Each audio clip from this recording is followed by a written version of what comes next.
உன் புருஷன் ஜீவா மாதிரி ஒரு பையன் கிடைக்க நீ கொடுத்து வச்சிருக்கணும்டி பிரியா. இந்த காலத்துல பொண்டாட்டி தங்க நகையை கேட்டா கூட யோசிக்கிற புருஷங்களுக்கு நடுவுல நீ கேட்காமலே வைர நகை வாங்கி தர்றான்.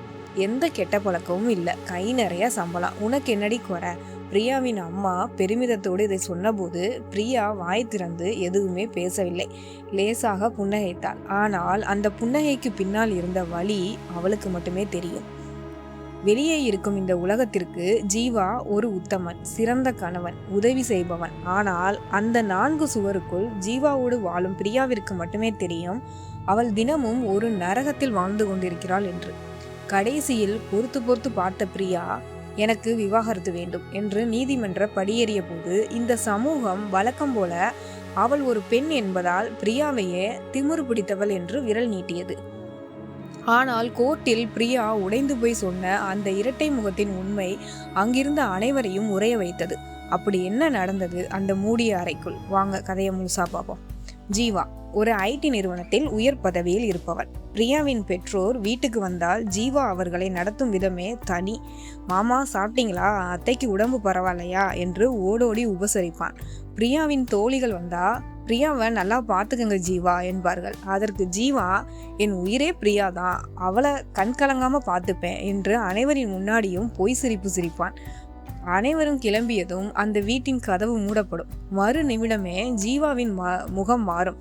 பிரியா ஆசையாய் சமைத்து வைத்த உணவை ஒரு வாய் சாப்பிட்டுவிட்டு தட்டை அப்படியே தள்ளி வைப்பான். ஏங்க என்னாச்சு, உப்பு கம்மியா இருக்கா என்று பிரியா பயந்து கொண்டே கேட்பாள். ஜீவா அவளை ஏளனமாக பார்த்து, உனக்கு சமைக்க தெரியலைங்கிறத விட என்ன சந்தோஷமா வச்சுக்க தெரியல பிரியா.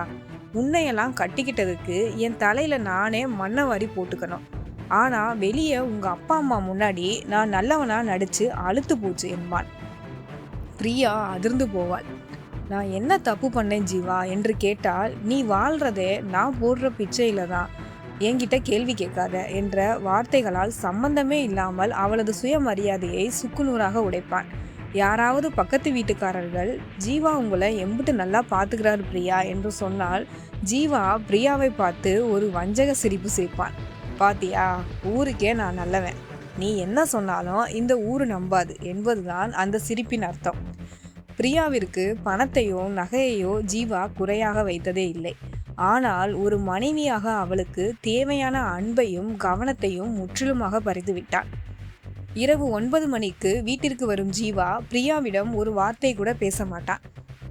அவளோடு சேர்ந்து சாப்பிடவும் மாட்டான். எனக்கு வேலை இருக்கு என்று லேப்டாப்பை திறப்பான். ஆனால் பிரியா கவனித்தாள். அவன் லேப்டாப்பில் வேலை செய்யவில்லை, ஃபோனில் யாருக்கோ மெசேஜ் பண்ணிக்கிட்டே இருப்பான். லேசான புன்னகையோடு டைப் செய்வான். பிரியா அருகில் சென்று, ஜீவா நம்ம 2 பேரும் சேர்ந்து வெளியே போய் ரொம்ப நாள் ஆச்சு, இந்த சண்டே எங்கேயாவது போலாமா என்று கேட்கும்போது ஜீவா ஃபோனை சட்டென்று மறைப்பான். உனக்கு அறிவு இருக்கா பிரியா? எனக்கு ஆஃபீஸில் எவ்வளவு ப்ரெஷர் இருக்குது தெரியுமா? எப்போ பார்த்தாலும் என் கூட சுற்றணும், ஜாலியாக இருக்கணும்னு குழந்தைத்தனமாக யோசிக்காத. உனக்கு என்ன வேணும்? ட்ரெஸ் வேணுமா? ஷாப்பிங் போகணுமா? ஏடிஎம் கார்டு தர்றேன், போய் வாங்கிக்க, என்னை தொந்தரவு பண்ணாத என்று கத்துவான். பிரியா தன் அறைக்கு சென்று தலையணையில் முகம் புதைத்து அழுவாள். பணம் இருந்தால் போதுமா? பேச ஒரு ஜீவன் வேண்டாமா? தன் கணவனின் பார்வையில் அன்பு இல்லையே, வெறுப்புத்தானே இருக்கிறது என்ற எண்ணம் அவளை கொஞ்சம் கொஞ்சமாக கொன்றது. ஒரு நாள் ஜீவா குளிக்க சென்றபோது அவனது போனில் தொடர்ச்சியாக அழைப்புகள் வந்தன. பிரியா பயந்து கொண்டே போனை எடுத்தாள். திரையில் திவ்யா என்ற பெயர் மின்னியது. திவ்யா ஜீவாவின் முன்னாள் காதலி. கல்யாணத்திற்கு முன்பே இருவரும் காதலித்து பின் ஏதோ ஒரு காரணத்தால் பிரிந்தவர்கள். பிரியா போனை எடுத்ததும் மறுமுனையில் திவ்யாவின் குரல் கேட்டது. ஜீவா, டாக்டர் அடுத்த வாரம் செக்கப் வர சொல்லியிருக்காங்க, நீ கூட வருவியா? நீ பக்கத்துல இருந்தாதான் எனக்கு பயம் இல்லாம இருக்கு ஜீவா. பிரியாவின் கைகளில் இருந்த போன் நழுவி கீழே விழுந்தது. பிரியா தீவிரமாக விசாரிக்க தொடங்கிய போதுதான் அந்த அதிர்ச்சி உண்மையும் தெரிய வந்தது. திவ்யாவின் கணவர் சில மாதங்களுக்கு முன்பு ஒரு விபத்தில் இறந்துவிட்டார். தனியாக இருக்கும் திவ்யாவிற்கு ஆறுதல் சொன்ன போன ஜீவா மெல்ல மெல்ல அவளோடு பழைய காதலை புதுப்பித்திருக்கிறான். திவ்யாவின் மருத்துவ செலவு, வீட்டு வாடகை, அவளுக்கு தேவையான பொருட்கள் என அனைத்தையும் ஜீவா தான் பார்த்துக்கொள்கிறான். வார இறுதியில் ஆஃபீஸ் வேலை என்று சொல்லிவிட்டு போவது திவ்யாவை பார்க்கத்தானாம். பிரியாவிற்கு இப்போது எல்லாம் புரிந்தது. வீட்டில் தனக்கு கிடைக்கும் அந்த வெறுப்பும் அலட்சியமும் சும்மா வரவில்லை. ஜீவாவின் மனதில் இன்னொரு பெண் சிம்மாசனம் போட்டு உட்கார்ந்திருக்கிறாள். தான் வெறும் பெயர் அளவுக்கு தான் மனைவி. பிரியா இதை பற்றி ஜீவாவிடம் நேரடியாக கேட்டபோது ஜீவா துளியும் கூச்சப்படாமல் பேசினான். ஆமடி, அவன் என் முன்னாள் காதலி. அவ இப்ப கணவன் இல்லாம கஷ்டப்படுறா. அவ கஷ்டப்படுறத என்னால பார்க்க முடியல. அவளுக்கு நான் உதவி பண்றேன். இப்போ உனக்கு என்னடி குறை வச்சேன்? நீ வேணும்னா வீட்டை விட்டு போ என்று மிரட்டினான். குடும்பத்தார் கூடிய போது ஜீவா நைஸாக நாடகம் ஆடினான். ஐயோ, அவன் என் பழைய ஃப்ரெண்டு, கஷ்டப்படுறான்னு உதவி பண்ணேன். இதுக்கு போய் பிரியா சந்தேகப்படுறா என்று எல்லார் முன்னாடியும் சாதித்தான். சொந்தக்காரங்களும் தம்பி சொல்றதுல என்ன தப்பு, பொண்ணா லட்சணமா சகிச்சுட்டு போமா என்று பிரியாவையே திட்டினார்கள். சொந்தம் மற்றும் சமூகம் தன் பக்கம் இல்லை என்பதை உணர்ந்த பிரியா தைரியமாக நீதிமன்ற படியேறினாள். நீதிமன்றத்தில் நீதிபதி முன் பிரியா நின்றாள். ஜீவா தன் வழக்கறிஞனுடன் வந்து, நான் அவளுக்கு பணமோ பொருளோ எந்த குறையும் வைக்கவில்லை, வெறும் சந்தேகத்தால் விவாகரத்து கேட்கிறாள் என்று வாதாடினாள். பிரியா கண்ணீருடன் நீதிபதியை பார்த்து பேசினாள். ஐயா, வெளியே இருக்கிறவங்களுக்கு இவன் யோக்கியன், தங்கமான புருஷன். ஆனா வீட்டுக்குள்ள என் சுயமரியாதையை தினமும் மிதிச்சவன்.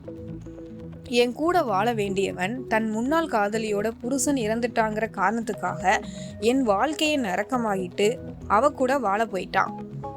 பணமும் பொருளும் மட்டும் வாழ்க்கை இல்லை சார். ஒரு பொண்ணுக்கு புருஷனோட அன்பும் நம்பிக்கையும் தான் முக்கியம். இவன் உடம்பால மட்டும்தான் என் கூட வாழ்றான், மனசால அவ கூட தான் வாழ்றான். வெளியே நல்லவன் வேஷம் போட்டுட்டு வீட்டுக்குள்ள மனைவிய மன ரீதியா சித்திரவதை பண்ற இப்படிப்பட்ட ஒரு ஏமாற்றுக்காரனோட வாழ்றதை விட நான் தனிமையில சுயமரியாதையோட வாழ்ந்துடுவேன். எனக்கு விவாகரத்து தான் வேணும் என்று வெடித்து அழுதான். பிரியா பேசிய ஒவ்வொரு வார்த்தையும் ஜீவாவின் போலி முகத்தறியை கிழித்தது. நல்லவன் என்று வேஷமிட்ட ஜீவாவால் நீதிபதி முன்னாடி தலை தூக்க முடியாமல் போனது. கணவன் என்பவன் பணத்தை கொட்டினால் மட்டும் போதாது, உண்மையான அன்பையும் நம்பிக்கையும் தர வேண்டும் என்பதை உணர்ந்த நீதிபதி பிரியாவிற்கு விவாகரத்து வழங்கி தீர்ப்பளித்தார். பிரியா தலை நிமிர்ந்து தன் சுயமரியாதையோடு கோர்ட்டை விட்டு வெளியேறினார். பார்வையாளர்களே, பிரியா எடுத்த இந்த முடிவு சரியா? வெளியே நல்லவன் என்று வேஷமிட்டு வீட்டிற்குள் மனைவியை மன ரீதியாக துன்புறுத்தும் ஜீவா போன்ற கணவர்களை பற்றி நீங்க என்ன நினைக்கிறீர்கள்? ஒரு பெண் பணத்துக்காக எல்லாவற்றையும் சகித்து கொண்டு வாழ வேண்டுமா, அல்லது பிரியா போல தைரியமாக வெளியே வர வேண்டுமா? உங்கள் கருத்துக்களை மறக்காமல் கீழே கமெண்ட் பாக்ஸில் பதிவு செய்யுங்கள். இந்த கதை உங்களுக்கு பிடித்திருந்தால் உடனே லைக் பண்ணுங்க, உங்க நண்பர்களுக்கும் ஷேர் பண்ணுங்க. இது போன்ற யதார்த்தமான சிந்திக்க வைக்கும் பல சுவாரஸ்யமான கதைகளுக்கும் பேச்சுக்களுக்கும் மறக்காமல் நம்மளுடைய கீர்த்தி ரியல் டாக் சேனலை சப்ஸ்கிரைப் பண்ணி பக்கத்தில் இருக்கிற பெல் ஐக்கானையும் கிளிக் பண்ணுங்க. அடுத்து ஒரு நல்ல கதையோடு உங்களை சந்திக்கிறேன். நன்றி.